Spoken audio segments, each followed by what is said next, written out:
الرحمن الرحیم نحمدہ و نصلی علی رسولہ الکریم اما بعد۔ ابھی ہمارے سامنے سورۃ النحل کھلی ہوئی ہے۔ سورۃ النحل مصحف کی ترتیب کے لحاظ سے 16ویں سورت ہے، 9 رکوع اور 128 آیات پر مشتمل ہے، اور ہجرت سے پہلے یہ اس دور میں نازل ہوئی جب کفار کے مظالم بہت بڑھ گئے تھے اور مسلمان حبشہ کی طرف ہجرت کر رہے تھے۔ اسی وجہ سے اس میں ہجرت کے فضائل بھی بیان ہوئے ہیں۔ اس کو سورۃ النحل کیوں کہا جاتا ہے؟ نحل عربی میں شہد کی مکھی کو کہتے ہیں، اور اس سورت کی آیت نمبر 68 میں اللہ تبارک و تعالی نے اپنے انعامات کا تذکرہ کرتے ہوئے شہد کی مکھی کا حوالہ دیا کہ وہ کس طرح اللہ تعالیٰ کے حکم سے پہاڑوں اور جنگلات میں اپنے چھتے بناتی ہے اور شہد پیدا کرتی ہے۔ اسی لیے اس سورت کا نام نحل رکھا گیا۔ اس سورت کا مرکزی موضوع اللہ تعالیٰ کی ان نعمتوں کو تفصیل سے بیان کرنا ہے جو اللہ تعالیٰ نے اس کائنات میں انسان کے فائدے کے لیے پیدا فرمائی ہے۔ اسی لیے اس سورت کو سورۃ النعم یعنی نعمتوں والی سورت بھی کہا گیا ہے۔ اس صورت میں اللہ تعالیٰ کی قدرت کی بے شمار نعمتیں بیان ہوئی ہیں، شرک کی مختلف صورتیں بیان ہوئی ہیں، اور اعتراضات کا جواب دیا گیا ہے، اور ہجرت کی تلقین، اس کا ثواب، واقعات، اور ساتھ میں کچھ احکام بھی بیان کیے گئے ہیں۔ اللہ تعالیٰ کی جو نعمتیں بیان کی گئی ہیں، آسمان، زمین، سیارے، ستارے، پہاڑ، سمندر، بارشوں کا نظام، پودوں کا، درختوں کا، نباتات کا نظام، جمادات، حیوانات، ان سے بننے والی چیزیں، کھال سے بننے والی چیزیں، اون سے بننے والی چیزیں، مشروبات، سمندر سے نکلنے والی معدنیات، سواریاں، خیمے، لباس، زیب و زینت کی چیزیں، زمینی راستے، سمندری راستے، آسمانی راستے، دودھ، شہد اور ان کے نکلنے کا عجیب و غریب نظام، فیملی سسٹم، اولاد، بیویاں، یہ سب اللہ تعالیٰ کی قدرت کی نشانیاں ہیں اور اللہ تعالیٰ کی نعمتیں ہیں جس میں بیان ہوئی ہیں۔ انشاءاللہ انسان فائدہ اٹھاتا ہے۔ مشرکین مکہ عام طور پر یہ مانتے تھے کہ قدرت کی یہ نعمتیں اللہ تعالیٰ نے پیدا کی ہیں، قدرت کی یہ انعامات، یہ نعمتیں اللہ تعالیٰ کی پیدا کی ہوئی ہیں۔ مشرکین مکہ اس کو مانتے تھے، تسلیم کرتے تھے۔ ان کا ہرگز یہ عقیدہ نہیں تھا کہ یہ بتوں نے بنائی ہیں، بتوں نے کبھی بھی نہیں، وہ کبھی نہیں مانتے تھے، کبھی یہ نہیں کہتے تھے کہ بتوں نے یہ چیزیں بنائی ہیں۔ وہ یہی کہا کرتے تھے کہ ان کا خالق، مالک وہ اللہ تعالیٰ ہیں،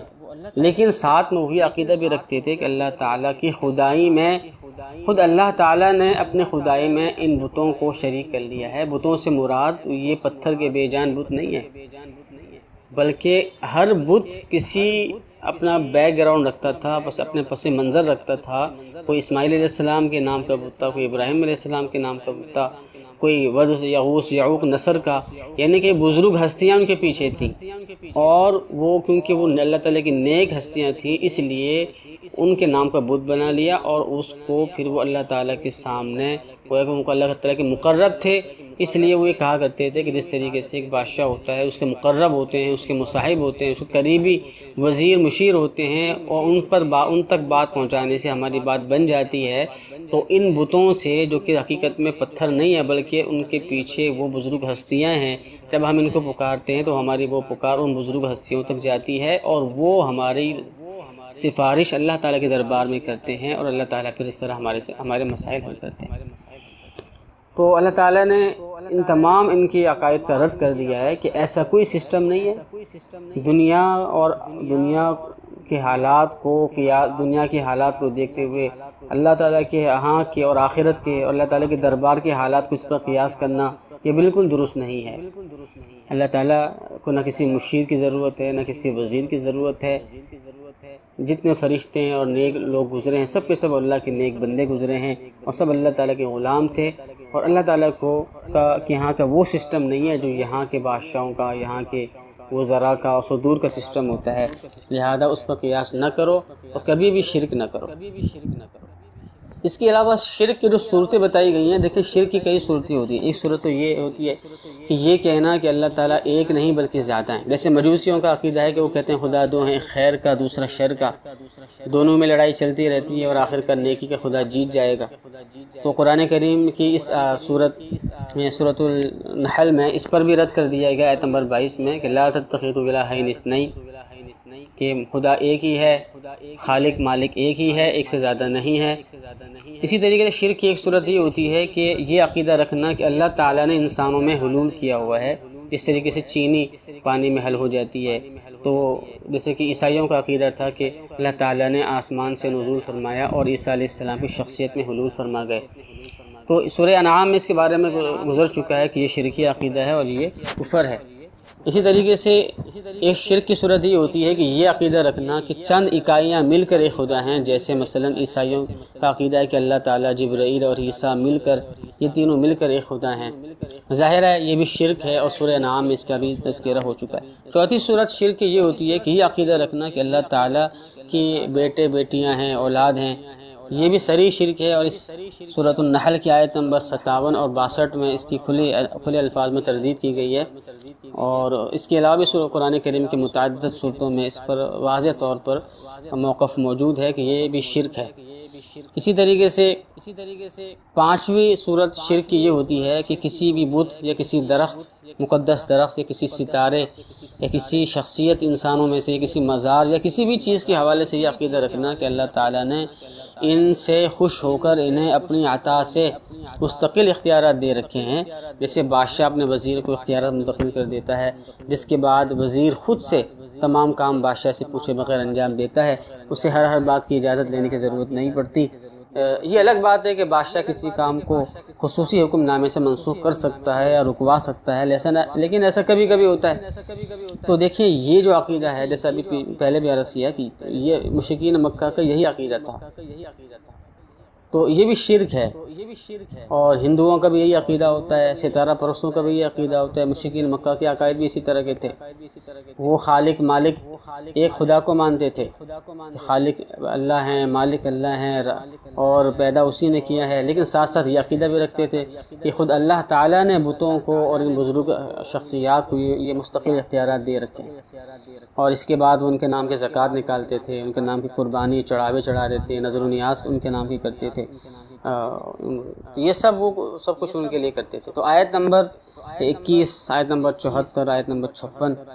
اور قرآن کریم کی اور بھی بہت سی متعدد مقامات پر شرک کی اس صورت کی بھی واضح الفاظ میں تردید کی گئی ہے۔ اس صورت میں اعتراضات کا جواب بھی دیا گیا۔ مثلا ان کا ایک اعتراض یہ تھا کہ عذاب جلدی کیوں نہیں آتا، یہ وہی اعتراض ہے جو قرآن کریم میں مختلف صورتوں میں بیان ہوا ہے، اس کا جواب پہلے بھی دیا جا چکا ہے، اور اس صورت میں بھی فرمایا گیا ہے کہ بھئی دیکھو، اللہ کے علم کے مطابق تو عذاب آنا یقینی ہے، اور اللہ تعالیٰ کی نظر سے تو وہ بالکل نزدیک ہے۔ اتی امر اللہ فلا تستعجلوا، یقینی سمجھو کہ بالکل نزدیک آ چکا ہے، اور اس کی دیگر جوابات پہلے بھی گزر چکے ہیں۔ ان کا دوسرا اعتراض یہ تھا، سوال یہ تھا کہ شرک کرنا اگر برا ہے تو اللہ کی رضا ہی سے تو ہم کر رہے ہیں، اگر شرک برا ہوتا تو اللہ تعالیٰ ہمیں کرنے نہ دیتے۔ اب دیکھیں یہ اعتراض اور یہ بات ایک ایسی انتہائی بے وقوفانہ اور احمقانہ بات ہے کہ اللہ تعالیٰ نے اس کا جواب دینے کی ضرورت بھی محسوس نہیں کی، اور اپنے رسول کو بس یہ کہا کہ آپ تبلیغ کرتے رہیں اور ان بیہودہ اعتراضات کے پیچھے نہ پڑیں، اس لیے کہ یہ اعتراض تو ایسا ہے کہ ایک بچہ بھی جواب دے سکتا ہے اس کا، اس لیے کہ اگر ایک ایسا مشرک جو یہ کہے، اس کا طرح کا اعتراض کرے، ایسے مشرک کو ہمیں چاہیے کہ ایک تھپڑ مارے، گھونسا مارے، اور پھر جب وہ کہے کہ آپ مجھے کیوں مار رہے ہیں، کیوں پٹائی کر رہے ہیں میری، آپ ظلم کر رہے ہیں، تو ہم اس سے بھی یہ کہہ سکتے ہیں کہ بھئی اللہ کی رضا سے ہم کر رہے ہیں، ہم یہ اللہ کی رضا سے کر رہے ہیں۔ تو دیکھیں جس طریقے سے یہ کسی کے مار پٹائی کرنا اور پھر یہ کہنا کہ اللہ کی رضا سے ہم کر رہے ہیں، یہ غلط ہے۔ اسی طریقے سے شرک کرنا، گناہ کرنا اور پھر یہ کرنا کہ اللہ کی رضا سے کر رہے ہیں، اسی طریقے سے یہ بھی غلط ہے۔ ان کا ایک اعتراض یہ تھا کہ ایک لوہار تھا جو عیسائی تھا غالباً، جو کبھی کبھی آپ صلی اللہ علیہ وسلم سے گپ شپ کرتا اور انجیل کی باتیں، جو انجیل کی باتیں ہوتی تھیں وہ آپ کو بتاتا۔ تو مشرکین مکہ نے اس کو کوڈ کیا، اس بات کو نوٹ کیا، اور انہوں نے یہ الزام اور تہمت لگا دی کہ آپ صلی اللہ علیہ وسلم جو قرآن لے کر آئے ہیں یہ اصل میں اسی لوہار، اور وہ اصل میں عجمی تھا، وہ لوہار عجمی شخص تھا، وہ عربی تھا، عرب تھا بھی نہیں، اس لوہار کی طرف نسبت کر دی کہ قرآن اس نے سکھایا ہے۔ تو اس کا جواب قرآن کریم میں دیا گیا ہے کہ دیکھیں وہ تو ایک عجمی شخص ہے اور یہ قرآن عربی ہے اور فصیح عربی ہے، کہاں ایک عجمی اور کہاں یا فصیح عربی، قرآن کریم کی عربی تو ایسی ہے کہ کوئی اجمی کیا سارے کے سارے بڑے عرب مل کر قیامت تک اس جیسے عربی نہیں بنا سکتے، تو وہ اجمی کیسے بنا پائے؟ اور دوسرا یہ کہ اگر واقعی میں اجمی کا بنایا ہوا ہے تم بنا کے لا کے دکھا دو۔ اور دوسرا یہ کہ اگر یہ انجیل سے اخذ شدہ ہے یا سابقہ کتابوں سے اخذ شدہ ہے تو سابقہ کتابوں میں تو تحریف ہو گئی ہے، اور وہاں تو بہت سے تضادات اس میں پائے گئے ہیں، حالانکہ قرآن کریم میں نہ تو تضادات ہیں اور نہ اس میں تحریف ہے۔ قرآن کریم نے جو بھی واقعات جو بھی حقائق بیان کیے ہیں وہ تحریف سے بالکل پاک ہیں، اور اس میں کوئی تضادات بھی نہیں ہیں، اور وہ بالکل تحقیق کے بالکل مطابق ہیں، جبکہ اہل کتاب کی کتابوں میں انتہائی تضادات ہیں، اور وہ خود بھی اس پر حیران و پریشان ہیں اور خود بھی اس کو تسلیم کرتے ہیں، اور وہ اس بات کو بھی تسلیم کرتے ہیں کہ قرآن کریم میں کوئی تضادات نہیں ہے، اور قرآن کریم میں جو باتیں اور حقائق اور واقعات بیان ہوئے ہیں بالکل 100% درست ہیں۔ اسی طریقے سے جو کبھی کبھی قرآن کریم میں نسخ ہو، آیات منسوخ ہوئی، ان پر بھی ان کو اعتراض تھا، اس کا بھی جواب دیا گیا ہے کہ یہ تو ہر شریعت میں نسخ کا حکم رہا ہے، نسخ ہوا ہے، منسوخ ہوئی ہیں آیات، کوئی یہ نہیں کوئی نئی بات نہیں ہے، خود توریت و انجیل میں بھی احکام منسوخ ہوئے ہیں، آدم علیہ السلام کی شریعت سے لے کر آپ صلی اللہ علیہ وسلم تک تمام شریعتوں میں نسخ ہوا ہے۔ ہجرت کی تلقین اور اس کا ثواب بتایا گیا ہے، اور آیت نمبر 42 میں تسلی دی گئی ہے کہ انشاءاللہ یہ دور مصیبتوں کا اور ظلم و تکالیف کا یہ دور ختم ہونے والا ہے، اور یہ جو لوگ مظلوم ہیں انشاءاللہ ان کے دنیا میں بھی اچھا ٹھکانہ بعد میں ان کو ملے گا، اور آخرت میں تو ان کے لیے بڑا اجر و ثواب ہے ہی۔ البتہ شرط یہ ہے کہ صبر سے کام لیا جائے اور اللہ تعالیٰ پر بھروسہ رکھا جائے۔ احکام بھی اس صورت میں ہیں، عقائد کے لحاظ سے یہ کہا گیا آیت نمبر 2 میں کہ رسالت اللہ تعالیٰ کا فضل ہے، وہ جس کو چاہے اس منصب کے لیے چن سکتا ہے، انسان کی قسم و اختیار کا اس میں کوئی دخل نہیں۔ آیت نمبر 40 میں فرمایا گیا ہے کہ اللہ تعالیٰ کی قدرت اتنی وسیع ہے کہ کن لفظ کن کہتے ہی وہ چیز موجود ہو جاتی ہے۔ آیت نمبر 77 میں فرمایا گیا ہے کہ غیب کے علوم اللہ کے علم و اختیار میں ہیں، اللہ کے علاوہ کوئی بھی عالم غیب نہیں ہے۔ آیت نمبر 9 میں فرمایا گیا ہے کہ اللہ تعالیٰ چاہیں تو تمام انسانوں کو ہدایت دے سکتے ہیں، لیکن اللہ تعالیٰ کا اصول اس کائنات میں یہ ہے کہ انسان خود اپنی کوشش سے اور اپنی عقل کو استعمال میں لا کر ایمان لائے، وہی ایمان معتبر ہے۔ اللہ تعالیٰ کو جبری ایمان کہ جو زور بندوق کے زور پر ہو یا اس کے اختیار کے بغیر ہو، تو وہ ایسے ایمان اللہ تعالیٰ کو پسند نہیں ہے۔ آیت نمبر 21 میں فرمایا گیا ہے کہ بتوں کو کیا پتہ ہے، بتوں کو تو کچھ بھی نہیں پتہ ہوتا، بت تو بے جان چیزیں ہیں، انہیں نہیں معلوم کہ ان کے پجاری کب دوبارہ زندہ ہوں گے اور قیامت کب قائم ہوگی۔ اتنے بے بس، لاچار، بے علم اور غیر جاندار قسم کی چیزوں کو تم پوچھتے ہو۔ آیت نمبر 36 میں فرمایا گیا ہے کہ ہر امت اور ہر خطے میں پیغمبر آئے ہیں۔ آیت نمبر 43 میں فرمایا گیا ہے کہ پیغمبر انسانوں میں سے ہی آتے ہیں، اور آیت نمبر 43-44 میں فرمایا گیا ہے کہ جس طرح قرآن برحق حجت اور قابل استدلال ہے، اسی طریقے سے حدیث بھی برحق اور حجت اور قابل استدلال ہے۔ آیت نمبر 43 میں فرمایا گیا کہ فَاسْأَلُوا أَهْلَ الذِّكْرِ إِن كُنتُمْ لَا تَعْلَمُونَ، کہ اگر مسئلہ معلوم نہ ہو، جیسے کہ عوام الناس ہیں کہ ان کو دینی مسائل کا علم نہیں ہوتا، تو ان کا فرض ہے کہ وہ علماء سے پوچھیں، اور اسی کا نام تقلید ہے۔ آیت نمبر 89 میں فرمایا گیا ہے کہ قیامت میں آپ صلی اللہ علیہ وسلم تمام نبیوں کے لیے گواہ بنیں گے۔ آیت نمبر 101 میں فرمایا گیا ہے کہ نسخ برحق ہے اور اس کی اپنی حکمتیں ہوتی ہیں، اور آیت نمبر 106 میں فرمایا گیا ہے کہ کوئی شخص جبر و اکراہ کی حالت میں کلمہ کفر کہہ دے، یعنی گن پوائنٹ کے زور پہ وہ کلمہ کفر کہہ دے، اس کی جان جا رہی تھی، اس کو خطرہ تھا کہ اگر میں نے کلمہ کفر نہ کہا تو میرا ہاتھ پیر توڑ دیں گے، مجھے جان سے مار دیں گے، یا میرے بچوں کو قتل کر دیں گے، بیوی کو اغوا کر لیں گے، اس قسم کے جبر و اکراہ کی وجہ سے اس نے کلمہ کفر کہا ہے، جبکہ لیکن دل اس کا مطمئن ہے، دل میں کوئی کفر نہیں ہے، دل بالکل اسلام اور اس قرآن اور دین کے لحاظ سے بالکل مطمئن ہے، دل میں کوئی گستاخی نہیں ہے، تو ایسا شخص کافر نہیں ہوگا، اور اس کے لیے ایسا کرنے کی گنجائش ہے۔ بلکہ کوئی بھی ایسی صورت پیش آ جائے کہ انسان پر جبر ہو، تشدد کیا جائے، اس کو خطرہ ہو کہ میری جان جائے گی، میرا وضو تلف ہو جائے گا، تو یہ ایک ایسی صورت ہوتی ہے جس کی وجہ سے احکام میں نرمی آ جاتی ہے۔ آیت نمبر 25 میں فرمایا گیا ہے کہ گناہ کا سبب بننا بھی گناہ ہے۔ آیت نمبر 123 میں فرمایا گیا ہے کہ نبی کریم صلی اللہ علیہ وسلم ملت ابراہیمی کو زندہ کرنے والے اور اس کی صحیح معنوں میں پیروی کرنے والے تھے۔ اور آیت نمبر 16 میں فرمایا گیا ہے کہ علوم نجوم،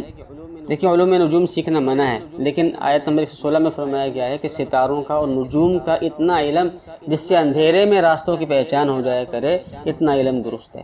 آیت نمبر 90 میں فرمایا گیا ہے کہ اللہ تعالیٰ کے احکام میں سے کچھ فرائض ہیں جن کو عدل کہا گیا ہے، جنہیں ہر حال میں ادا کرنا ضروری ہے، جبکہ کچھ احکام نفل درجے کے ہیں جن کو احسان کہا گیا ہے، ان اللہ یأمر بالعدل والاحسان۔ صدقات کے حوالے سے آیت نمبر 96 میں فرمایا گیا ہے کہ انسان جو مال کھا پی لیتا ہے وہ فنا ہو جاتا ہے، جو اللہ کے راستے میں لگا دیتا ہے وہ مال ہمیشہ باقی رہے گا۔ اور فقہ الحلال کے حوالے سے کافی اہم باتیں اس میں موجود ہیں، مثلا آیت نمبر 8 میں فرمایا گیا ہے کہ خچر، گھوڑا اور گدھا یہ سواری اور زینت کے لیے ہیں، یہ فرمایا گیا ہے والخیل والبغال والحمیر لترکبوها وزینہ، کہ یہ سواری کے لیے اور زینت کے لیے ہیں، اس میں یہ نہیں فرمایا گیا کہ یہ کھانے کے لیے ہیں۔ تو اس لیے بعض علماء نے استدلال کیا ہے اور کہا ہے کہ خچر، گھوڑا اور گدھا ان کو کھانا جائز نہیں ہے، جبکہ دیگر علماء کے اختلاف ہے، وہ گھوڑے کو حلال کہتے ہیں۔ بہرحال ایک اختلافی مسئلہ ہے۔ آیت نمبر 10 اور 14 میں فرمایا گیا ہے کہ پانی اور آبی مخلوقات، سمندری معدنیات، درخت، گھاس پھوس، یہ چیزیں ایسی ہیں جو مباح الاصل ہیں، یعنی سبھی لوگ اس کو استعمال کر سکتے ہیں، جس کے ہتھے چڑھ جائیں، جس کے ہاتھ لگ جائیں اس کی ہو جائیں گی۔ اور آیت نمبر 14 میں فرمایا گیا ہے کہ آبی جانور حلال ہیں، جتنے بھی آبی جانور ہیں وہ حلال ہیں۔ البتہ حناف کا اپنا موقف ہے دلائل کی بنیاد پر کہ اس میں لحمن طرین سے مراد صرف مچھلی ہے، اور آبی جانوروں میں صرف مچھلی حلال ہے۔ آیت نمبر 14 میں جیسے کہ فرمایا گیا ہے، تو لحمن طرین سے حناف صرف مچھلی مراد لیتے ہیں، جس سے ان کے پاس اپنے دلائل ہیں۔ آیت نمبر 66 اور 67 سے معلوم ہوتا ہے کہ جب قلب ماہیت ہو جائے، یعنی کہ کسی چیز کی حقیقت بدل جائے، تو اس کا حکم بھی بدل جاتا ہے۔ جیسے اس کی مثال دی گئی ہے کہ غذا پیٹ میں جا کر جاتی ہے تو کچھ غذا خون بنتی ہے، کچھ گوبر، کچھ منی، تو اگر یہی غذا گوبر بن جائے تو نجس، خون بن جائے تو نجس، منی بن جائے تو نجس، لیکن دودھ بن جائے تو پاک اور حلال، بچہ بن جائے تو بالکل پاک۔ کھجور اور انگور کو دیکھیں، کھجور اور انگور سے مشروب بنے تو پاک اور حلال، لیکن شراب بن جائے تو نجس اور حرام۔ طب کے دو اصول بتائے گئے کہ شہد میں شفا ہے۔ آیت نمبر 69 میں فرمایا گیا کہ شہد میں شفا ہے۔ شہد کے بہت سے فائدے ہیں، یہ نرم بھی ہوتا ہے، جراثیم کش بھی ہوتا ہے، جراثیم کو بھگاتا ہے، اس کو ختم کرتا ہے، اور دوسری جنگ عظیم میں روسیوں نے زخم ڈھانپنے کے لیے شہد کا استعمال کیا، اور بہت سی بیماریوں میں یہ شہد مفید ہے۔ اور دوسری بات طب کے حوالے سے یہ ہے کہ مچھلی کے گوشت کو قرآن کریم نے لحمن طریہ فرمایا گیا ہے، یعنی تازہ گوشت کہا ہے۔ اس سے معلوم ہوتا ہے کہ مچھلی کا گوشت جو بھی کھائے گا تو وہ تازہ رہے گا اور اس انسانی صحت کے لیے مفید ہے یہ۔ اسی وجہ سے کہا جاتا ہے کہ آنکھوں کی بینائی کے لیے اور کمر کی درست رہنے کے لیے اگر رکھنا ہے، کمر کو درست اور سیدھا رکھنا ہے تو مچھلی کھائی جائے۔ اقتصادیات کے حوالے سے فرمایا گیا آیت نمبر 14 میں کہ سمندری راستے سے تجارت جائز ہے، اور جیسے ابھی اوپر بھی عرض کیا گیا ہے کہ پانی اور معدنیات وغیرہ یہ حلال چیزیں ہیں اور کیا نام مباح الاصل ہیں، جس کے ہاتھ لگ جائے وہ اس کی ہو جاتی ہے، وہ اس کو بیچ سکتا ہے، تو یہ بھی ایک حکم ہوگا۔ آیت نمبر 81 اور 80 سے معلوم ہوتا ہے کہ جانوروں کی کھال کو دباغت دے کر اس سے خیمے، لباس، جوتے اور دیگر مصنوعات تیار کرنا جائز ہے۔ اسی طریقے سے جانوروں کی اون اور بالوں سے اشیاء بنانا، مصنوعات بنانا بھی جائز ہے، جبکہ وہ خنزیر کی نہ ہو۔ اسی طریقے سے آیت نمبر 26 میں سزا کا ایک اصول بتایا گیا ہے کہ سزا کے لیے ضروری ہے کہ وہ برابری کی بنیاد پر ہو،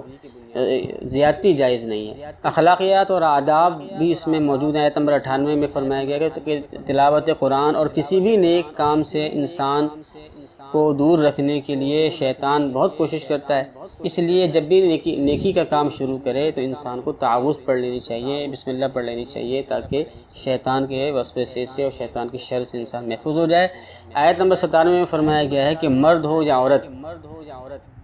جو بھی نیکی کی زندگی گزارے گا اور نیکی کے راستے کی طرف آئے گا اس سے اپنی زندگی میں مزہ آنا شروع ہو جائے گا۔ آیت نمبر 90 میں فرمایا گیا ہے کہ فحاشی اور ظلم کا اسلام کبھی بھی حکم نہیں دیتا، نہ کبھی اسلام اس کا قائل ہوا ہے۔ آیت نمبر 91 میں فرمایا گیا ہے کہ عہد شکنی سے بچو، عہد شکنی منع ہے۔ آیت نمبر 94 میں جھوٹی قسموں سے بچنے کا فرمایا گیا ہے۔ سائنس کے حوالے سے بھی اس میں باتیں موجود ہیں کہ ایک تو بات یہ ہے کہ آیت نمبر 8 میں فرمایا گیا ہے کہ وَيَخْلُقُ مَا لَا تَعْلَمُونَ، کہ اللہ تعالیٰ پیدا کریں گے ما لا تعلمون، جو تم نہیں جانتے۔ اگر اس کے ترجمے میں غور کیا جائے تو اس سے مستقبل میں اور قیامت تک جتنے بھی چیزیں ایجاد ہوں گی ان سب کا ذکر اس آیت میں آ گیا ہے۔ اس لیے اس کا مطلب کیا ہے کہ اللہ تعالیٰ مزید پیدا کرتے رہیں گے جس کو تم جانتے بھی نہیں۔ آیت نمبر 31 میں فرمایا گیا ہے کہ